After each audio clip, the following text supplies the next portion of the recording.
Yung impeachment? Oo, hindi ako nabigla kasi yung termino mo, constitutional court. Ang isang dating senadora kong minority lang. Kahit na medyo marami ang bilang sa isang pagkakatipon. Pero sa totoo, minority pa rin yung mga yan. Nananatili kayong minority? Nananatili niya kayong minority pa rin yung kung ang pag-uusapan ay bilang ng tao sa Pilipinas. Hindi moto proprio. Pero nagmamadali nga sila. lang, Moto proprio pa. Itong dalawang sinasabi ko sa iyo, nakabalintunaan, ito ang ginamit na dahilan para ngayon masabi na ang Vice President. Oho. Pag-aralan ninyo kung paano kanilang ngayon, kapag ako ay sinasabihan ko sila at pinalilitaw ko, wag naman ganito, ito po yung tuntunin natin. Sundin ang tuntunin. Sasabihin ng chairman, o diniraise ko ito, ano? Noted. Noted. Teka, Mr. Chair, I am raising this. Oo. Tama. Ha? For us to consider. Magdebate tayo. Oho. Noted. Di lang yung Quadcom. Opo. O hindi ba? Pinasimulan nila na usigin ang Vice President. Binanggit ko kahapon yung ibang bahagi na, bakit yung paraan ninyo? Doon pa lang sa paraan para lang masabi ng Vice President, mali na illegal na Opo, yung pag-privilege Alam mo, speech. hindi Oho. may iwasan na babalik-balik kami doon Halimbawa, natuloy ang impeachment. Kakalkalin ko yun Ba kayo doon sa dinalakay namin, Kong? Yung kanina yung naabutan ko. Opo, yung tinuloy yung impeachment? Oo, hindi ako nabigla kasi yung termino mo, constitutional court. Opo. Pag sinabi mong constitutional court, Oo. South Korea yon. Ayun. Sa atin kasi, ang termino natin, impeachment court. Impeachment court. Opo. Kaya nahuli kita kagad Nahuli kita, nang bobola ka. Constitutional court. Kasi sa kanila, hindi ata, wala, mga hindi senador. Sa atin kasi, Hindi, senador. basta yun ang termino nila sa constitution nila Ayun. Constitutional court. Sa atin naman, impeachment court o kaya impeachment tribunal. Ayun. Oho.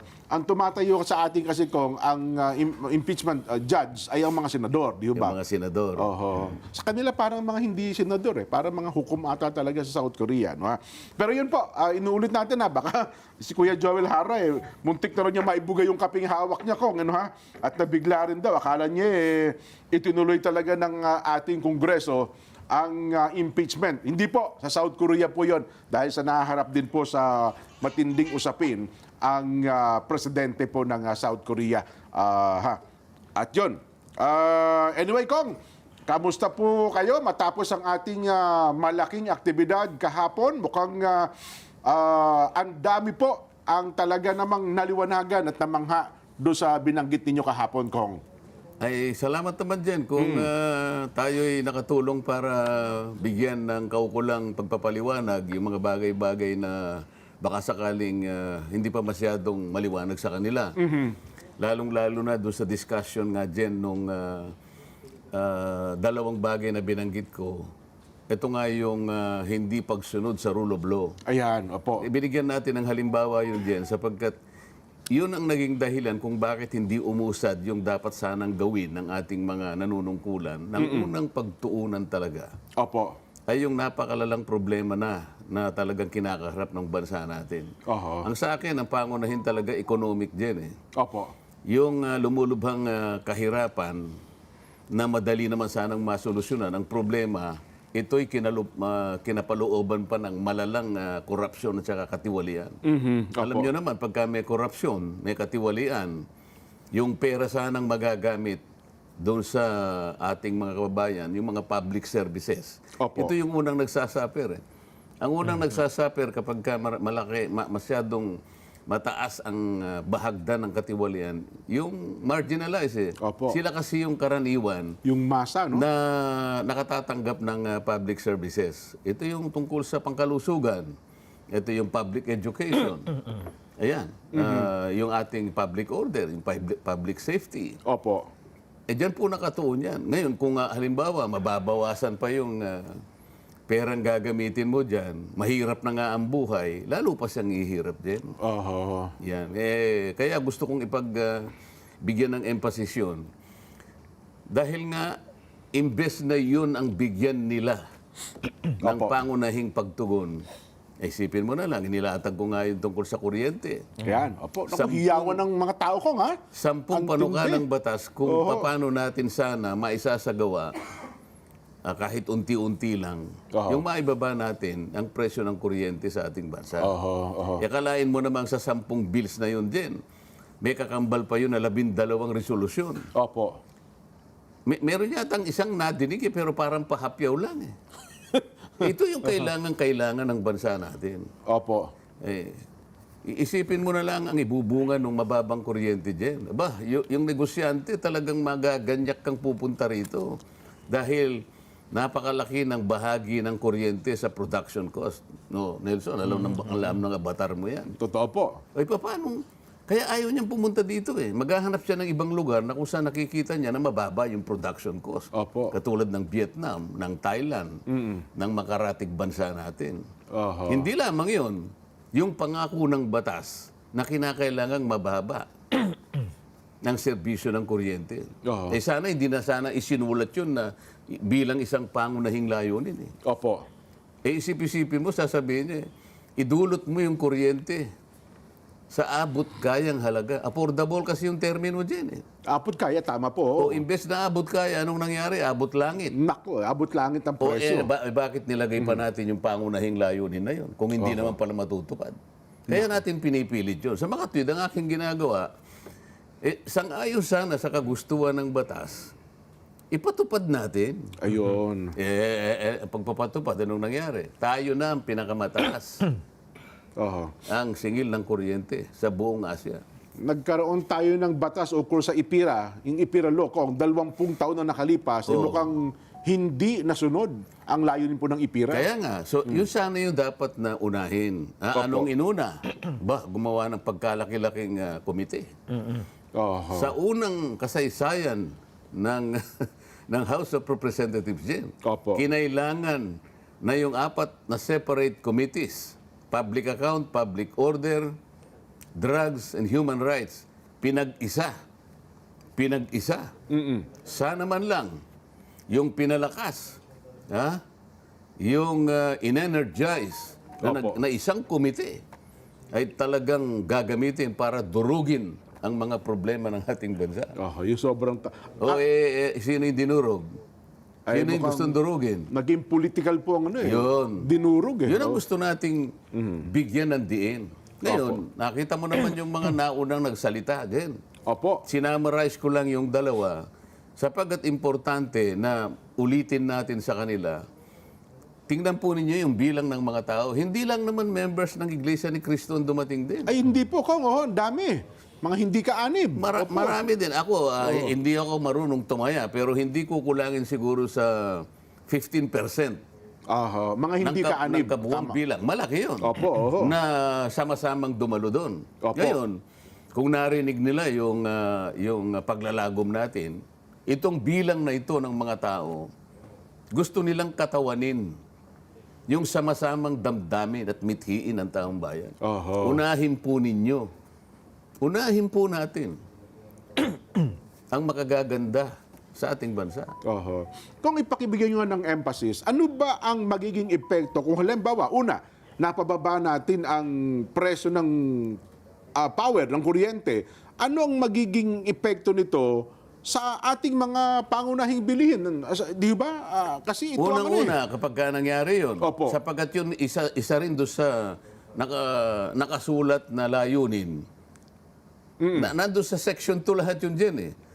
Merong subparagraph A, B, C, D, E, F nakagalay.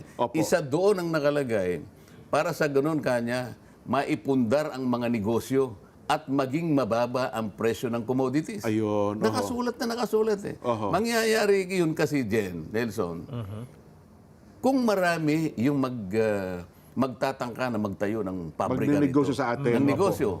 Kasi mababa na yung production cost. Akalain mo ba na ang production cost na magagaling sa kuryente 60%? Wow, ang tindi nun. Kung napababa mo, halimbawa, naging 40% na lang, Nelson, yung diferensya na yon, siyempre, pupunta sa kita ng kumpanya. So magaganyak sila. May yung pupunta rito. Ano naman ang epekto sa mga kababayan natin? Yung dagdag na trabaho. Kung merong hanap buhay, available. Iisipin mo yung napakaraming paggawaan na tatayo sa bansa natin. Mangangailangan niya ng maraming magtatrabaho. Pag maraming trabaho, Nelson, ano naman ang mangyayari? Dagdag na kita. May hanap buhay ang tao, Pag may dagdag mamamayan. na kita, aba, ang buhay niya ay medyo giginhawa. May ganansya At pag kung maraming negosyo rito, maraming gumagawa ng mga produkto, marami ang produkto, bababa ang presyo din. Ayun. Yun ang magiging picture ng isang kinabukasan na gusto natin sanang makita kagad sa lalong madaling panahon. Tama. Dalawang pangunahin yan kung ano, kuryente at yung labor ano mo yan, laki din ng ating... Isipin mo yung ma-generate na, Grabe, na manggagawa dyan. Oho. Napakalaki. Lalaki pati, susulong pati ekonomiya mo din. Oho. Pag sumulong ang ekonomiya mo din, yung buwis, lalaki rin. Oho. Anong epekto pag lumaki yung buwis? Aba, yung deficit natin, baka mawala na yung deficit, di ka na mangungutang. Kagaya ng binanggit ko kahapon din, Oho. out of 6.3 trillion na ating panggastos sa taong ito, Oho. ang projected na income lamang ng ating bansa ay 4.6 trillion. Magkano diferensya, Nelson? Mga 1 trilyon mahigit. 6.3 minus 4.6. Opo. Oho. O magkano ang ano? Anong ilan yan? Kasi dapat ito kahapon mahigit 1 trilyon kong eh. Doon sa Dagdagan computation. natin yung ano kasi meron naman tayong kumisan na ipupundar ng mga tax revenues eh. Opo. Non-tax revenues na nanggagaling sa mga GOCCs. Opo. At kung minsan kumikita rin ng gobyerno natin sapagkat meron siyang mga ibebentang mga assets o kaya yung kanyang mga pinarerentang mga pasilidad. Oho. Pero ang taya lang halos 200 billion lang. Sa mga tweet, 4.8 billion lang Opo. yung ating nakikitang income. Opo. O 6.3 yung ating ano eh, yung ating kailangang pera, no? Ito ang 6.3 din. Lumalarawan sa pangkalahatang gastusin na ito yung tutugon sa napakaraming pangangailangan ng bawat isang mamamayan. Oho. Siyempre, kinakailangan mong itatag yung kanyang seguridad. Itatag mo yung kanyang kung paano sila kikita na kailangan makapag-grade ka ng employment. Siyempre po. Oho. Kailangan yung peace and order nandyan. Yung pang-edukasyon ay ilatag mo. Ay, nandyan ang future ng ating mga leaders. Lahat ito eh. Ngayon, kung halimbawa, ang deficit mo, katulad ng pagkakakwenta ko, 1.5 trillion. 1.5. Ito po okay. yung 1.5 trillion, yun po yung uutangin natin eh. Oho. Wala naman tayong mapagkukunan eh. Sana man lang, hindi sana 6.3 trillion ang inilatag natin. Pero ang sabi nila, ito lang ang talagang makatatakip sa pangangailangan ng bawat isang Pilipino.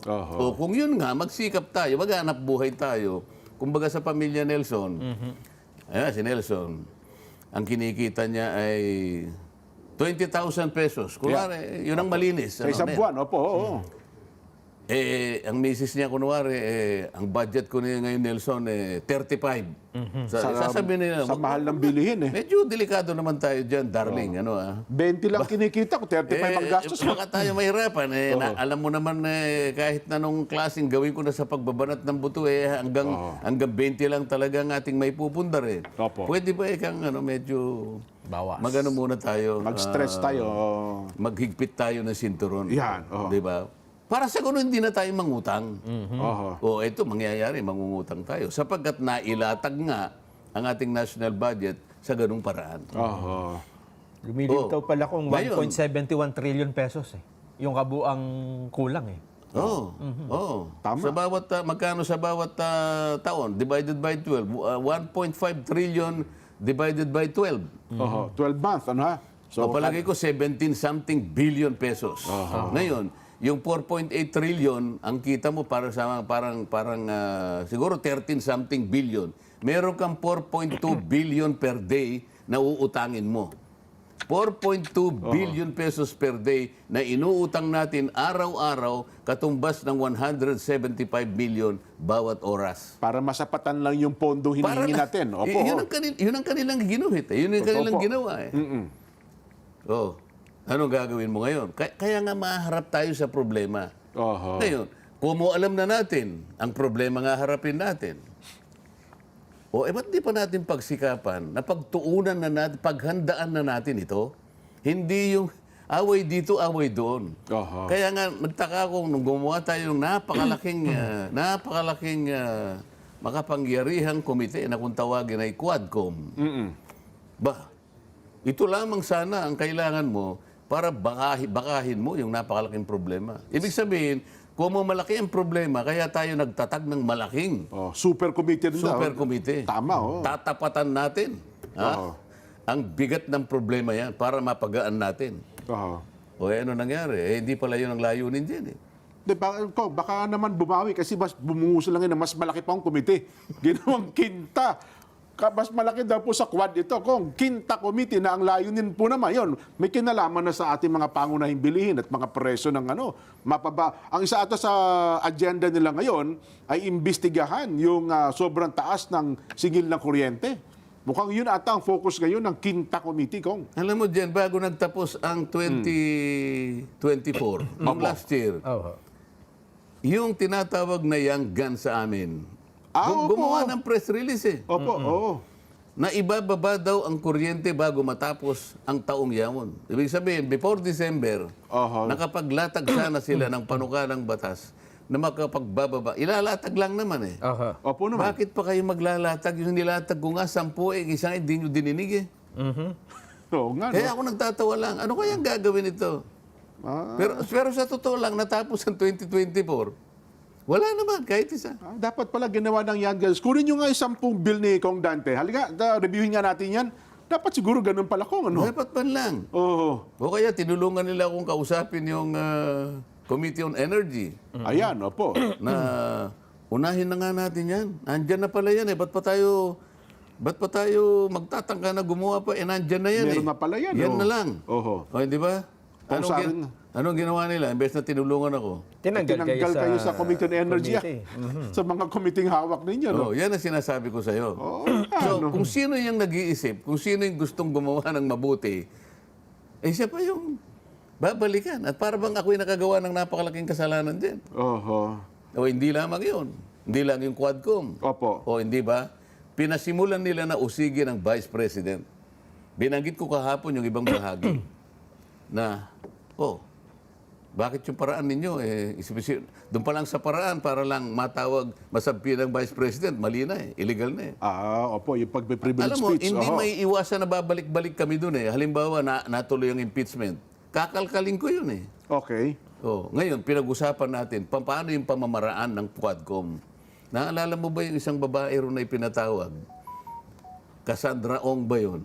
Opo, si Cassie Ong. Oo, tama. Pero sa Pogo yun Oo nga, Quadcom yun Oo nga po, Quadcom. Yung maganda. Binabalikan ko lang yun. Opo, oo. Ang sabi niya, hindi ko sa ulado, pero halos ganito yung sinabi niya Kasi tinatanong siya, boyfriend mo ba yun? Kanya. Opo. Yung kapatid ni Alice Guo. Oo, sabi niya, bago yun, tinanong siya, saan ka ba nag-aral? Ano bang course ang natapos mo? Opo. Ang sabi nung Cassie Ong. Cassandra Ong, Your Honor, pwede po bang hindi ko na lang sagutin yung tanong nyo? Kung saan siya nag-aral, tsaka tama. Oo, may tinatanong ko lang naman ng Alam mo kung bakit ganun yung salita nung babae? Maski na hindi niya alam yung technicality noon, she was invoking her right against self-incrimination. Okay. Isang karapatan na pinoproteksyonan ng ating saligang batas, nasa Bill of Rights yun Tama po. Alam mo, Nelson, Jen, yung Bill of Rights, ito yung matibay na pader Okay. na hindi pwedeng gibain kahit ng gobyerno. Kung gagawin mo, uusigin mo yung mga mamamayan. Ganun pala yung May mga karapatan Bill of Rights, ano? Kaya nga meron tayong salitang nakasulat sa bato. Opo, Nakasulat sa pader, yan. Abay, isip-isipin mong, kapag hindi ka niya sumagot, iko-contempt kita Nako. Hindi ba tatakutin ka pa Ito yung lahat ng mga karapatan na ayaw ibigay sa kanila. Doon sa panig ng mga dating Pangulong Duterte, wala siyang karapatan na magsalita sa kanya yung mga abogadong dinala. Meron lang silang karapatan na i-advise siya sa kanyang karapatan. Tandaan nyo, nag-enter sila as counsel to advise the former president about his rights. Pero they did not enter themselves as counsel. Iba yun eh. opo. Yung counsel kasi, Pwede mo consult anytime. eh, Magsalita. ipagtatanggol ko yung Opo. kliyente ko kahit sa tayo makarating. Doon pa lang sa pagtatanong mo, objectin na kita pag mayroong basis yung aking objection. Nasa Kongreso po, wala yun. Hindi po pwede po yun. Di ba? So, nasaan ang kanyang karapatan Oho. for counsel? Nasa Bill of Rights na naman yun. You have the right to counsel. Ah, O yung karapatan mo na ikumpronta mo yung accuser mo. Isip-isipin mong napakaraming tinawag na puro kalaban niya yun eh. tama po. Makakapagtanong ba yung abogado ni dating Pangulong Duterte dun sa mga resource persons na kanilang pinatawag? Hindi. Ang nagtatanong lang yung members ng Quadcom. Oh, bawal po Pero hindi siya cross-examine ng mga abogadong dinala ng dating Pangulo. Oho. O nasa ng karapatan niya ngayon to confront his accusers? Wala din. May isang congressman man doon kung nagsalita in favor kung kay President Duterte tinanggal din eh. Yung di ba yung bata naawa tuloy ako eh. Yung bata kongresista. At saka kabawal-bawalan ako ikukumpronta mo ang isang respondent na isang dokumento nang wala siyang kopya o hindi niya nabasa. O kaya naman kahit nabasa niya hindi naman authenticated. Ibig sabihin saan ba nanggaling yan? Opo. Uunahin mo munang i-authenticate sa pamagitan ng pagtawag mo doon sa gumawa ng affidavit o sinumpang salaysay para tanungin muna siya ng korte kung siya nga talagang gumawa niyan. Ayun. Para patibayin yung kung yung mga aligasyon na yon ay merong laman o may basihan. Oho. Hindi eh. Basta na lang kinonpronta. Ang kumumpronta abogado, alam ng abogado, alam ng abogada kung ano yung tuntunin eh. Tama po. Pero binabaliwala nila eh. Ito lahat ang pinanggalingan ng mga pangyayari. Wala nang rule of law, walang due process. Oho. Pagka walang rule of law, magulo yun, Kong. Anarchy yun, Kong. Di Kasi ba? kung ang gusto eh. Bakit ba naglatag ng batas ang isang bansa? Oho. Hindi ba para isaayos lahat ang mga gawain, lahat ng tuntunin, para ang mamamayan, para ang lipunan ay masinop? Sa lahat ng bagay, sa lahat ng gawain, meron tuntunin, may proseso.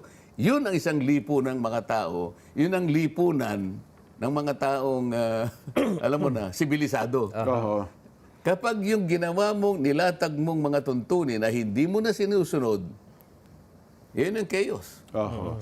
Hindi, Wala baka sabihin nila kung, hindi, mga mambabatas kami. Kami ang gumagawa ng batas. May Baka pwede sarili naming kaming rule. sarili Kaya naming namin rule. to eh. Oo. Kaya nga tinatanong ko kung ganito po ang gagawin. Kamukha nung sinasabi ko na yung pinakapundasyon kung para ipatawag lang yung Vice President doon sa isang komite na kung tawagin ay Committee on Good Government. Ayan. Pinag-privilege speech nila yung mama, Oho. samantalang yung subject matter niya Dinidinig na. ay dinidinig na Oho. sapagkat meron ng bill na naiakda. So may rules pala kayong bawal pala yun, Kong, sa Congress. Meron kaming bill. Oho. Meron kami na rules na tuntunin. palang ganun. Meron oh. rules kami na you cannot avail of the privilege hour if the subject matter of your privilege speech is covered by a pending bill. Oho. O nakapending na sa plenary dyan Nelson. Opo. Nakapending na rin sa committee. Bakit pinatayo yun? Oho. Kasi para mabilis yung pagre-repair doon, ang bilis talaga Pagka-repair, kinabukasan Opo. Nag-constitute na kagad. Opo, may ano na kagad. Samantalang yung privilege speech ko, Jen, sa kaugnay, DepEd din yun Kasi manahon ng Pangulong Duterte, ang secretary si Liling Briones. Yeah, Secretary Secretary- Leonora Briones. Yes po, oho. Ba? Ano yun talagang malaman. Sapagkat ang binabanggit ko doon, mga anomalya at katiwalian na nakapaloob doon ng halos 3 billion pesos na inaudit ng COA sa 3 magkakasunod na taon. Okay. Nagmula yata ng 2017, 2018, 2019. Oho. Akalain mo hindi man lang ni-repair sa committee. Punong-puno ng yung datos Oho. Yung ni-repair sa committee, yung manifestation lang nung isang miyembro ng Appropriations Committee. Nag-manifest.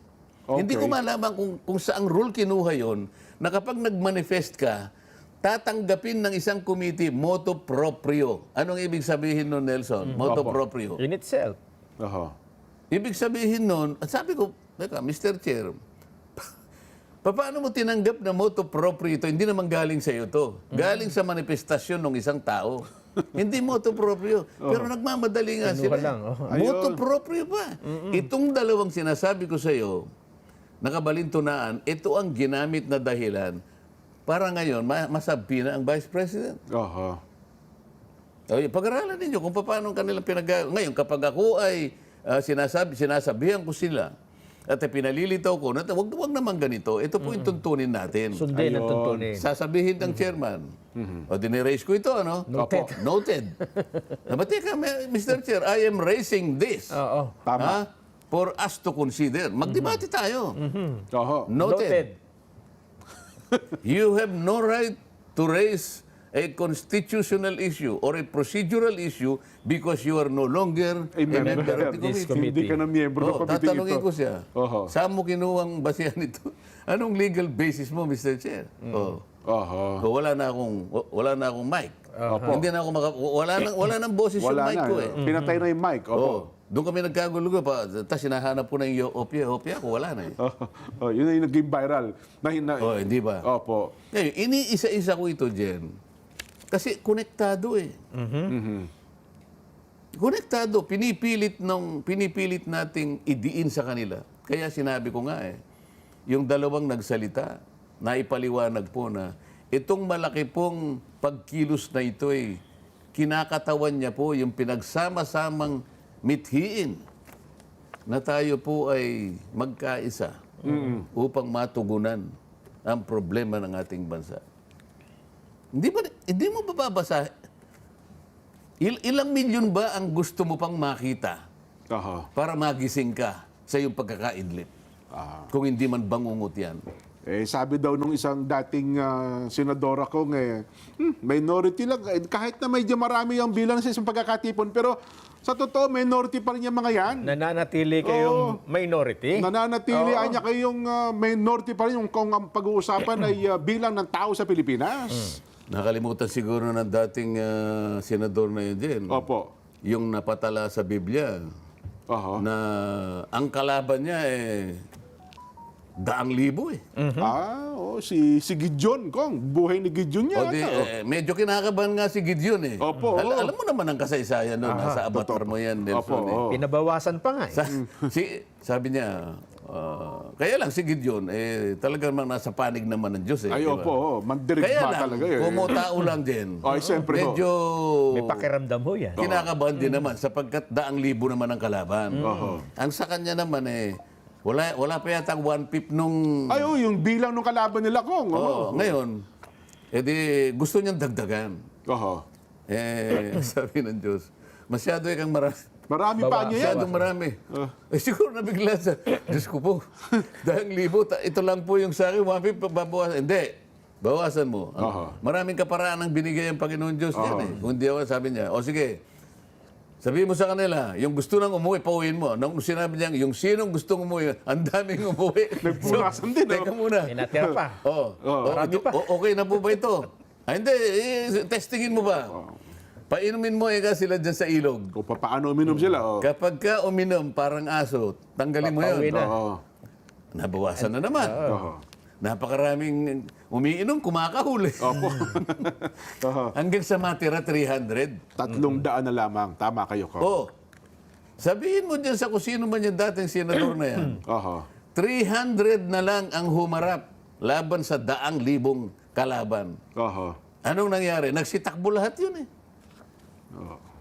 Tama kayo, Kong. So, hindi yung dapat maliitin yung maliitang bilang, Kong. Ano? Ba, ako sinasabi ko lang naman yung napasulat din. Wala naman akong ibang sasabihin. Ayun. O Nelson, Naghahamon